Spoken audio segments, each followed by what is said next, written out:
Any good photographer will tell you that lighting is one of, if not the most important aspect of any photo. So why is that? How can you get amazing light for free?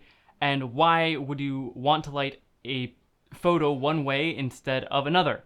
Today we're covering all of that, so stay tuned. Hello, I'm Noah from Anything Cameras, the channel that focuses on helping you improve your filming and photography. As I said, it's all about lighting today.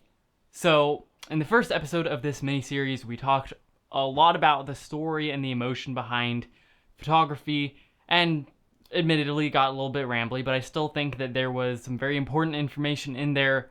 So if you didn't see that and you want to learn more about storytelling and emotion in photography, definitely go check it out. In this episode, we are talking about lighting, specifically with natural light, which is a free, abundant source around us that allows us to take awesome images. So while I'm going to be a little bit more technical this episode than last, I'm still going to roll with that theme, as I've been saying, of the story and emotion and creativity behind photography, because it's not a science, it's an art.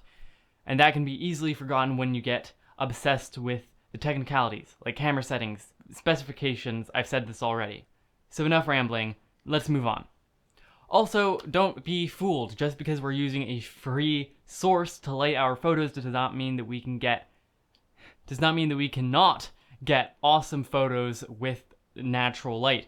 In fact, sometimes you can get even better photos more easily, or the natural light is just more preferable for some reason.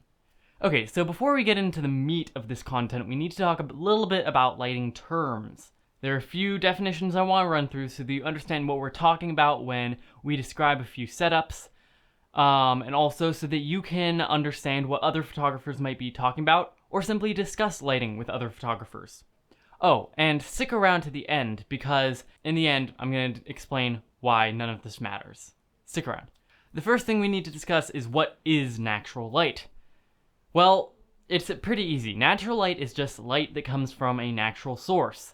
In our case, and I'm sure everybody else's, this will be the sun. While you can do moonlit photos, the moon is just lit by the sun anyway, so doesn't matter. The sun is the source of natural light that we have available to us. But that doesn't mean you can't use natural lighting indoors, because we have something called windows that light in. Something to keep in mind when discussing natural light is that sometimes people will say natural light when they should be saying a natural looking light or a natural-esque light. Oftentimes this is more done in video, but for instance, if someone says, we have a very natural light in this photo, probably they are meaning a very natural looking light in this photo, and that's what they mean. You just have to differentiate it off of context. The next thing we need to talk about is quality of light, specifically soft light versus hard light. Hard light is a very harsh, very high contrast looking light. Oftentimes it will create deeper shadows. As I said, it's higher contrast. While soft light is going to be a bit softer, it's not going to be quite as harsh. The contrast will be a little bit less, and overall the look will be a bit more flattering. Now, obviously, in the examples I just gave, these photos are very extreme. One has almost no contrast, the other is extremely contrasty and just looks like trash. But there's a spectrum here. It's not all hard light or all soft light. You can control how hard or soft your light is to get the desired effect you want. And sometimes you do want a harder light. Usually you don't want it to be too hard because then you can lose detail in the highlights or the shadows. You can make your subject squint, but that's besides the point. The next thing we need to talk about are some modifiers. Modifiers are how you modify the quality of the light or the light that hits the subject, how the light is shaped on the subject. And there are a few things that I'm just going to explain here very briefly. The first is diffusion. Diffusion is just some piece of material that is semi-transparent and will diffuse and soften the light as the light goes through it. Flags are a term used commonly, and this is just something to block light from maybe a source you don't want, maybe a window. In that case, it could be blackout curtains that act as a flag. Or you could just want to control the bounce from a white wall. Then you can flag off that wall to make sure that the light doesn't bounce back onto the subject. The other one is reflectors, and these do the opposite of flags. They actually reflect light, usually back at the subject, maybe to fill in some shadows or something like that. You can use any number of things for any of these different modifiers. For instance, you could use a shower curtain as a diffuser, you could use a $1 poster board as a reflector, or you could use a black curtain as a flag. Now that is over with though, let's have a bit of fun and talk about actually lighting your subjects now. Remember, again, stick around to the end because I'm going to then explain why none of what I'm about to tell you actually matters. I'm going to start indoors just because that's what I feel like doing. When lighting your subject, probably a person, and that's really how we're going to tailor this video to, is portrait photography. When lighting your subject indoors, you need to go to the source of the light. If you're working with artificial lights, then you're going to bring them pretty close to the subject so that you don't lose too much light to the room around you, and so that you have more control over how the light falls on the subject. So when working with natural light, you need to go as close to the source of the light as possible. In this case, that is the window. Not the sun, technically, effectively, rather. So yeah, the first step is get your subject close to the window. Now, just because you do need to be close to the window, doesn't mean you don't have the flexibility to have a backdrop or control the background of your photo. You do need to work around the window, so it will be a little bit trickier, but you can still do it. When lighting a portrait photo indoors, there are 3 main angles I like to use. There is 45 degrees facing the corner of the window, there is head on to the window, and there is edge-lit by the window. All 3 of these angles will produce a slightly different look, and you can modify them in different ways. For example, the head-on angle, where the subject is facing the window, that's where the camera is positioned, facing away from the window, that's going to be a very even lighting because, you know, you have that whole window and its light coming onto the face of the subject. Whereas if you have something like a 45-degree angle, you're going to have a little bit more shadow on the side facing away from the window than you will the side facing towards the window. But if you want that to be a little less contrasty, then you can bring in a reflector and you can reflect the light back onto that side of the subject's face. But there are other factors you have to keep in mind when choosing how to set up your lighting for the subject, which is not only the angle or how you modify it, but even which window you use. For instance, if it is in the evening or late afternoon and your west-facing window has the sun coming directly through it, that light is going to be really hard and really bright.